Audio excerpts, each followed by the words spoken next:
말씀은 사도행전 말씀입니다. 사도행전 9장 36절에서 40절까지의 말씀, 36절에서 40절까지의 말씀입니다. 제가 읽어드리도록 하겠습니다.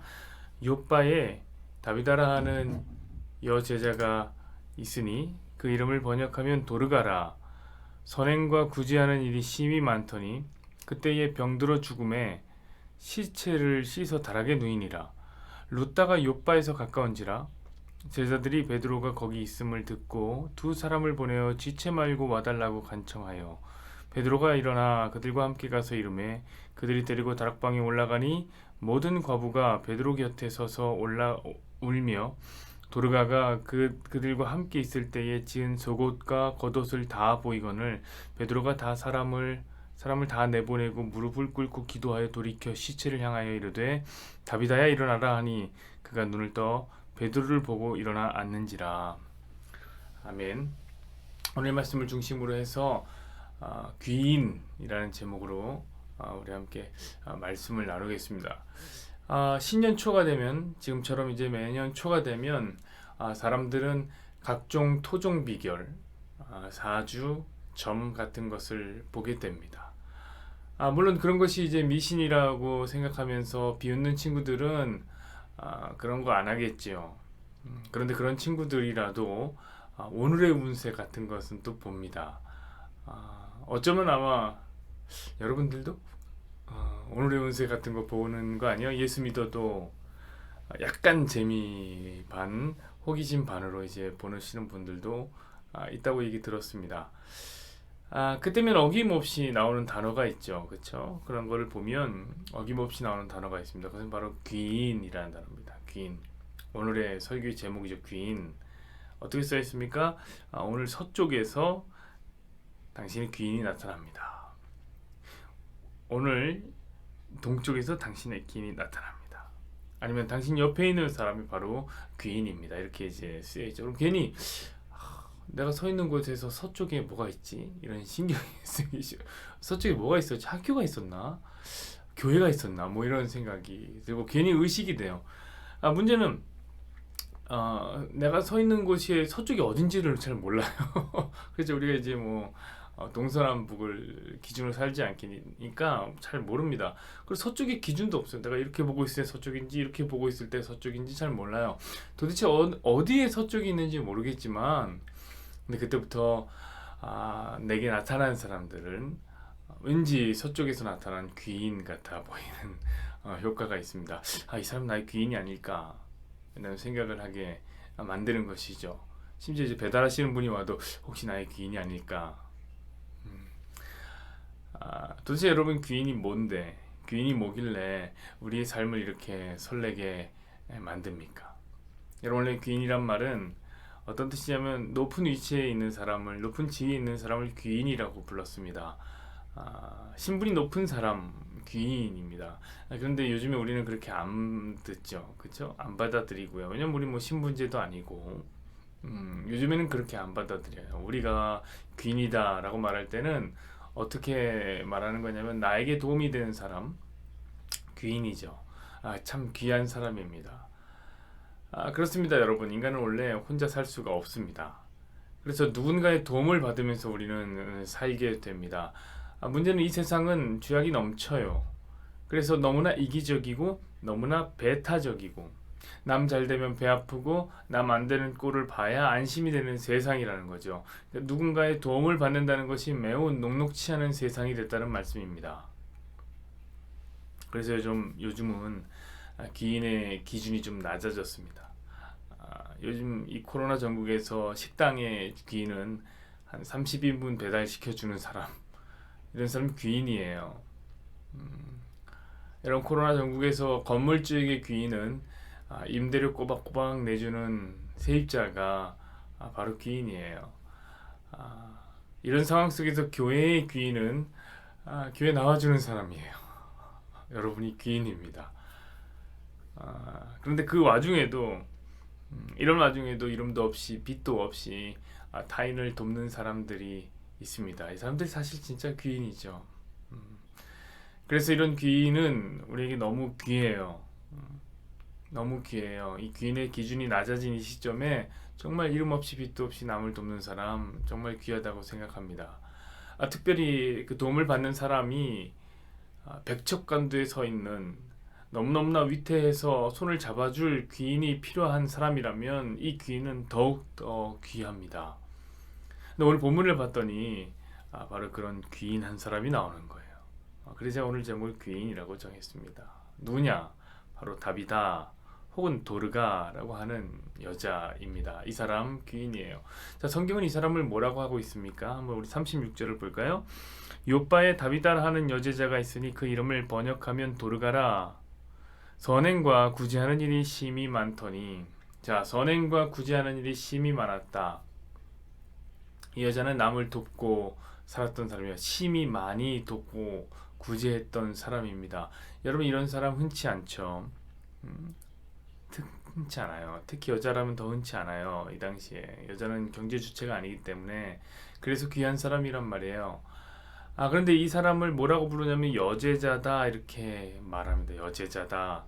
그 말은 뭐냐면 그녀는 그리스도인이라는 얘기고 예수를 믿는 사람이라는 말이죠. 자, 이 말에는 그녀의 구제가, 그녀의 선행이 그녀의 신앙 안에서 신앙대로 하나님 사랑과 이웃 사랑의 토대를 두고 이루어졌음을 밝히 보여주고 있는 말씀입니다.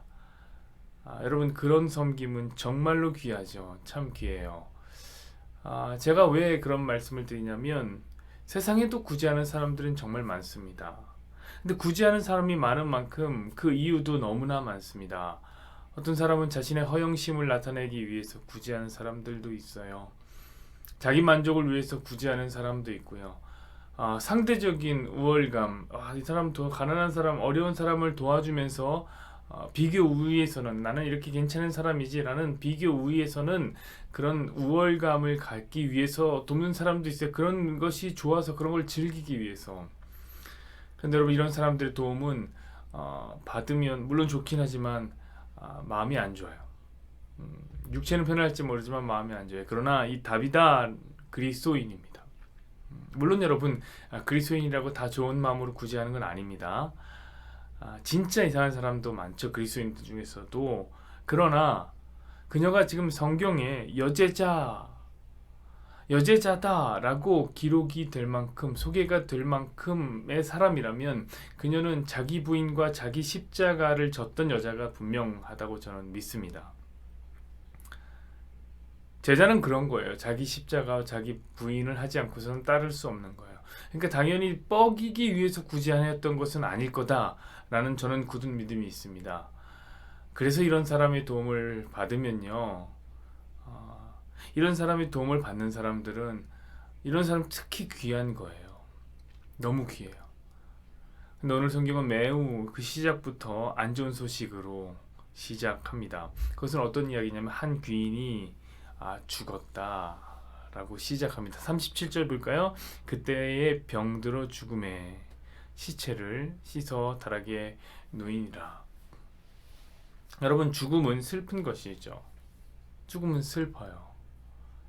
그런데 여러분, 귀인의 죽음은 더욱 슬퍼요. 참으로 슬퍼요. 그 슬픔이 얼마나 컸던지 다음에 보니까 제자들이요, 베드로를 부릅니다. 38절 볼까요? 룻다가 요바에서 가까운지라 제자들이 베드로가 거기 있음을 듣고 두 사람을 보내어 지체 말고 와달라고 간청하매. 여러분, 왜 불렀을까요? 물론 살려달라고 불렀다 이렇게 생각할 수 있죠. 그러나 저는 그건 아니라고 생각해요. 왜냐하면 부른 사람들의 반응이 그게 아니에요. 자, 39절을 봅시다. 이렇게 써있죠. 베드로가 일어나 그들과 함께 가서 이르매 그들이 데리고 다락방에 올라가니 모든 과부가 베드로 곁에 서서 울며 도르가가 그들과 함께 있을 때에 지은 속옷과 겉옷을 다 보이거늘. 자, 베드로가 제자들을 따라서 그 다락방에 올라가 다비다가 누워있는 곳에 가보니 과부들이 있어요. 이 과부들 앞에 보니까 모든이라는 수식어가 담겨 있습니다. 그럼 정말 많은 과부들이 그 앞에 있었다는 거 아닙니까? 그런데 이렇게 많은 과부들이 갑자기 속옷과 겉옷을 꺼내놓기 시작하는 거예요. 물론 여러분 우리가 안에 요즘에 입는 언더웨어 같은 속옷은 아니지만 속옷과 겉옷을 막 꺼내놓기 시작하는 거. 여러분 베드로가 얼마나 놀랐을까? 이게 뭐 하는 짓인가 이런 생각이 들었을 거예요. 그러면서 말하기를 뭐라고 얘기하냐면 이 속옷과 겉옷은 바로 이 다비다가 우리와 함께 있을 때 만들어준 겁니다. 라는 거예요. 여러분 이것은 매우 충격적인 이야기죠. 여러분 지금 이 시대는 AD 1세기예요. 고대 사회입니다. 이 고대 사회에서 옷이라는 것은 매우 값비싼 거예요. 값어치가 있는 거예요. 여러분 얼마나 비싸냐면 이게 얼마나 가치가 있냐면 심지어 사형수가 죽을 때 입던 옷도 나눠 가져요. 여러분 생각해보세요. 우리 같으면 어떨까요? 우리 같으면 재수없다고 안 입어요 그거, 그쵸? 우리는 옷이 많으니까 그런 거 안 입죠. 근데 여러분 예수님이 돌아가셨을 때를 생각해 보세요. 예수님이 입던 옷을 로마 병사가 나눠 가져요. 그 예수님이 특별하기 때문에 그런 거 아니에요. 그 당시 사람들의 그런 어떤 문화가 있었단 말이에요. 옷이 귀하기 때문에. 특별히 여러분 겉옷은 더 귀해요. 값도 더 비싸지만 이 겉옷 자체가 가진 의미가 귀하단 말이에요. 그건 생명과 같은 거예요. 여러분 겉옷이라고 하는 것은 지금 우리처럼 그냥 잠바 하나 이런 게 아니라 길게 떨어져 있는 어떤 거적대기 같은 건데 이 겉옷은 어떤 옷의 의미를 넘어서 집의 의미가 담겨 있습니다. 집. 왜냐 여러분 이스라엘은 그 일교차가 매우 큽니다. 한낮에는 40도 50도씩 올라갔다가 이 새벽이 되면은 한 10도 미만으로 떨어집니다. 그러니까 그렇게 얼어 죽어 버릴 수도 있어요. 자, 그때 뭐가 필요하냐면 겉옷이 필요해요. 여러분 겉옷은 집이 되어 줍니다. 사람의 집이. 여러분 그래서 집은 생명이죠. 율법에도 보면 겉옷을 빼앗으면 혹시 돈을 빌려주고 겉옷을 전당 잡혔으면 반드시 밤이 되기 전에 돌려주라고 이야기합니다. 왜? 이거 빼앗으면 죽어버리니까 안 된다는 거예요. 여러분 근데 이 다비다가 과부들에게 속옷과 겉옷을 만들어 준 거예요. 여러분 과부는 어떤 사람입니까? 여러분 과부는 사회적 약자 중에 약자예요. 여러분 고대 유대 사회에서 과부는 그냥 먹고 살 길이 없는 거지 중에 산 거지예요. 왜냐면 그들은 경제 주체가 아니에요. 여자들은 경제 주체가 아니에요. 남자가 없으면 먹고 못 살아요. 써주는 사람도 없단 말이에요. 그러니까 오직 구제를 기다리는 방법밖에는 소망이 없어요. 그래서 여러분 율법에 보면 3년에 한 번 내는 11조가 있어요. 이 사람들 3년에 한 번 내는 11조는 다 누가 내느냐 받느냐?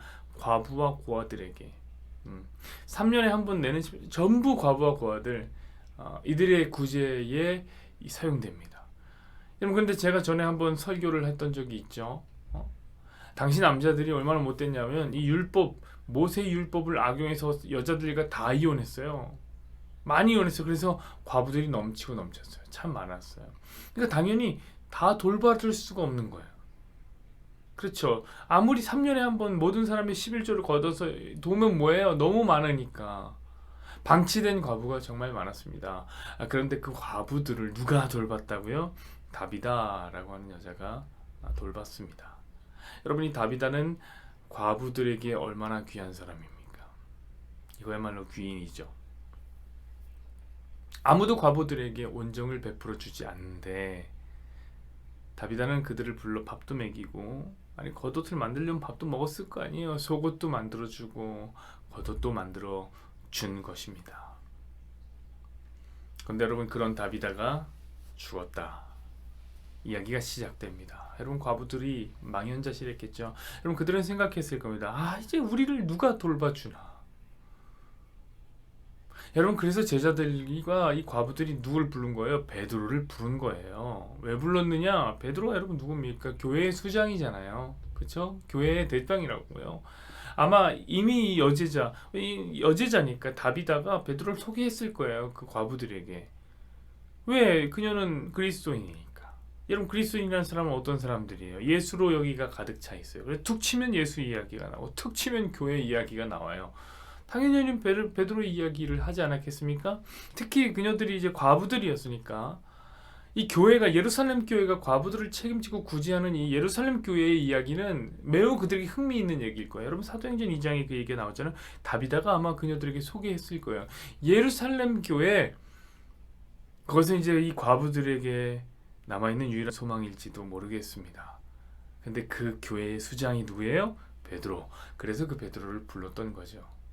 다비다를 살려달라고 부른 거 아니에요, 여러분. 어. 그리고 베드로 앞에서 어필하고 있는 중이죠. 무엇을 어필해요? 속옷과 겉옷을 다 보여주면서 다비다가 우리를 이렇게 섬겼다. 다비다가 우리를 이렇게 구제했다. 이제는 우리를 누가 도와주냐?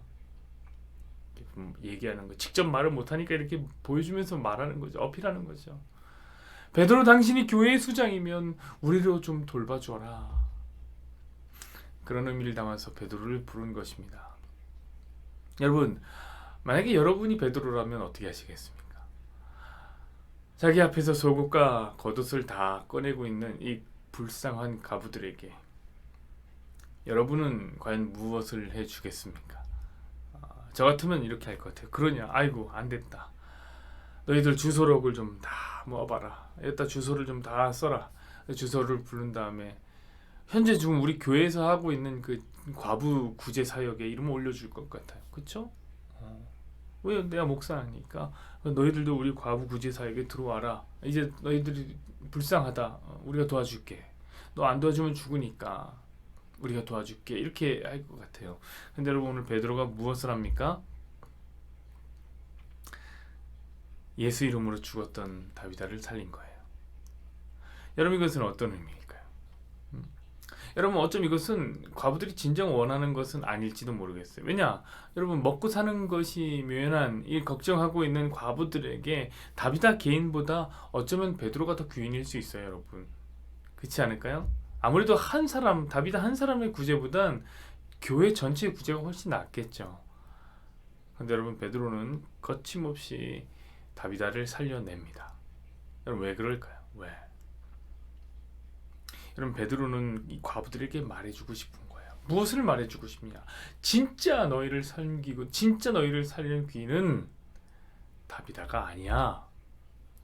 다비다가 죽어서 너희는 지금 걱정하고 있지. 그래서 교회의 수장인 나를 부른 것도 내가 알고 있다. 하지만 나 역시 너희를 살리는 귀인은 아니다. 다비다를 봐라. 죽으면 무슨 구제가 의미가 있냐? 나 역시 죽음 앞에 무력한 죄인일 뿐이다. 그러나 너희에게 진정 생명을 줄 수 있는 분이 계시다. 그분이 진짜 너희의 귀인이다. 다비다가 너희를 구제한 것도, 그리고 내가 과부들을 지금까지 구제해온 것도 다 그분 때문이다. 그러니 너희는 그분을 의지해라.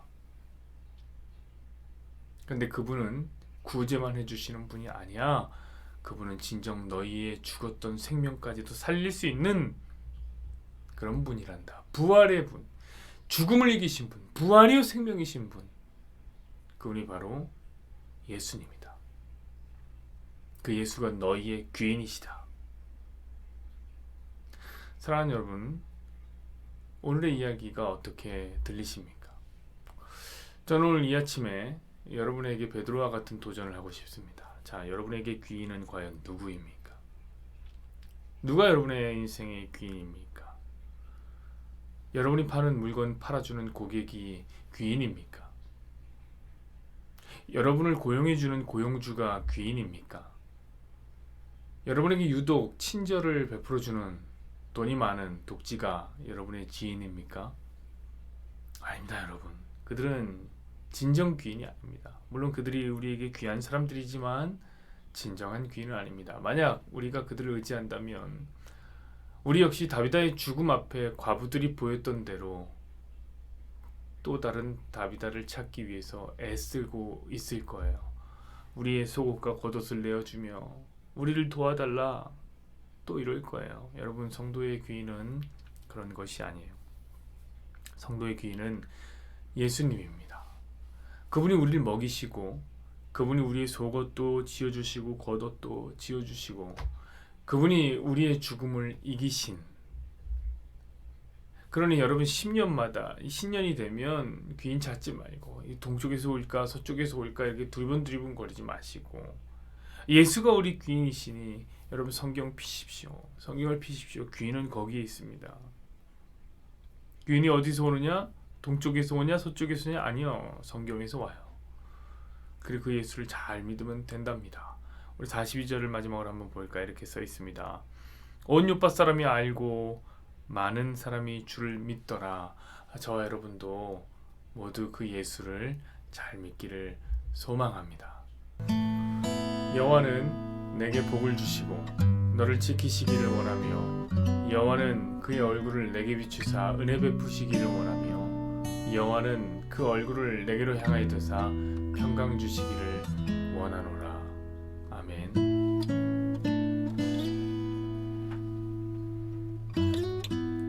하나님, 예수가 참 귀합니다. 예수님이 참 귀합니다.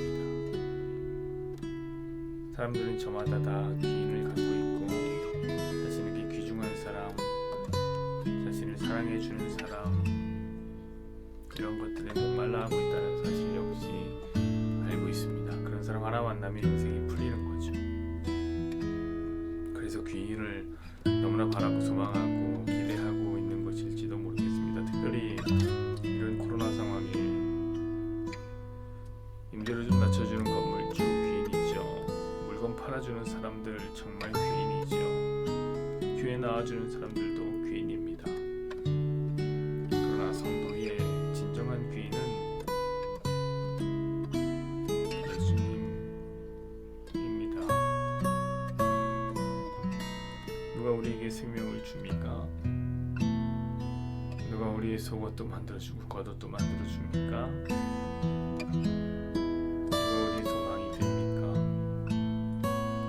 우리를 죽었던 영원한 사망에서 건져내어서 영원한 생명으로 옮겨줄 수도 있단 말입니까? 누가 오늘도 불꽃 같은 눈동자로 우리를 바라보고 계십니까?